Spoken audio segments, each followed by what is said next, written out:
30তম উত্তর দিনাজপুর জেলা ক্রীড়া প্রতিযোগিতায় 67 পয়েন্ট পেয়ে চ্যাম্পিয়ন হয়েছে কালিয়াগঞ্জের তরঙ্গপুরের Baral Harlal girls high school. 31 August জেলার কানকি শ্রী জৈন উচ্চ বিদ্যালয়ে মাঠে জেলার বিভিন্ন প্রান্তের বিদ্যালয়ের ছাত্রছাত্রীরা প্রতিযোগিতায় অংশগ্রহণ করেছিল। সেখানে কালিয়াগঞ্জের তরঙ্গপুর বড়াল হরলাল উচ্চ বিদ্যালয়ের 10 জন ছাত্রী দৌড় ও ডিসকাস থ্রোতে অংশগ্রহণ করেছিল। সেখানে 9 জন স্থান অধিকার করে, যার মধ্যে 11টা প্রথম, 3টা দ্বিতীয় এবং 3টা তৃতীয় পুরস্কার পায়। পাশাপাশি তাদের মধ্যে 6 জন ছাত্রী রাজ্যস্তরের প্রতিযোগিতায় অংশগ্রহণ করতে পারায় খুশি বিদ্যালয়ের প্রধান শিক্ষিকা সোমা বাগচি সহ বিদ্যালয়ের শিক্ষিকারা। এত বড় সাফল্যের জন্য রবিবার বিদ্যালয়ের পক্ষ থেকে একটি শোভাযাত্রা বিদ্যালয় থেকে শুরু করে এলাকা পরিক্রমা করে। পাশাপাশি বিদ্যালয়ের পক্ষ থেকে চ্যাম্পিয়ন হওয়া ছাত্রীদের ফুলের মালা পরিয়ে এবং মিষ্টিমুখ করিয়ে সংবর্ধনা দেওয়া হয় এবং বিদ্যালয়ের ক্রীড়া শিক্ষক সঞ্জীব যাদবকেও সংবর্ধনা দেওয়া হয়। তার প্রচেষ্টায় এতটা সাফল্য এসেছে বিদ্যালয়ের বলে জানান বিদ্যালয়ের প্রধান শিক্ষিকা সোমা বাগচি। নিজস্ব সংবাদদাতা, খবর কালিয়াগঞ্জ।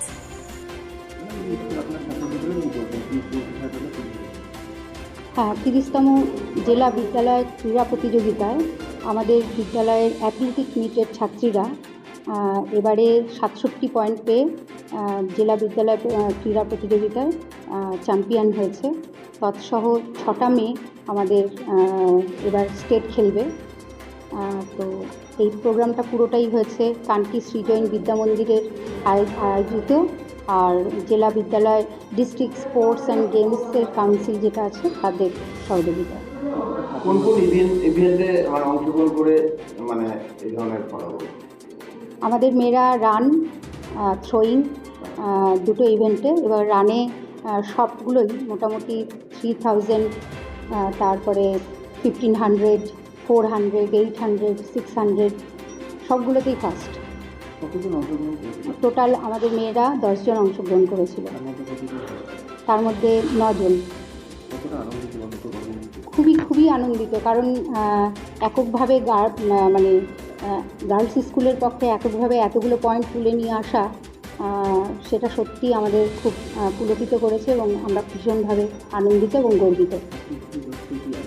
আজকে আমরা বিদ্যালয়ের তরফ থেকে বাচ্চাদের নিয়ে একটা সামগ্রিক মিছিল, যাতে ওদের যে অংশগ্রহণ এবং ওদের যে সাফল্য সেটা যাতে অন্তত আমাদের স্কুলের আশপাশ যাদেরকে নিয়ে, যারা আমাদের স্টেক হোল্ডার, তারা যাতে জানতে পারে, সেই জন্য একটা মিছিলের আয়োজন করা হয়েছে। তারপরে ওদেরকে একটা মিষ্টিমুখ এবং একটা ভালো খাওয়া দাওয়ার মাধ্যম দিয়ে আমরা এই প্রোগ্রামটা আজকে সমাপ্ত করব। পরবর্তীতে আমাদের ইচ্ছে আছে বিভিন্ন রাজনৈতিক নেতাদের সমর্থনে যাতে আমরা ওদেরকে আনতে পারি এবং আমাদের একটা স্পন্সর জোগাড় হয়, আমরা একটা ভালো প্রোগ্রাম করে ওদের একটা সম্বর্ধনা দেওয়ার চেষ্টা করব। তৎসহ আর একটা কথা বলি, এই যে মেয়েরা যে সাফল্য এনে দিয়েছে, তার মধ্যে সম্পূর্ণভাবে যার কথা না বললেই না, সে আমাদের কোচ, আর তার সাথে গার্জেনরা, সবার একটা সহযোগিতায় এবং পূর্ণ সহযোগিতায় আমরা এই সাফল্যটা পেয়েছি।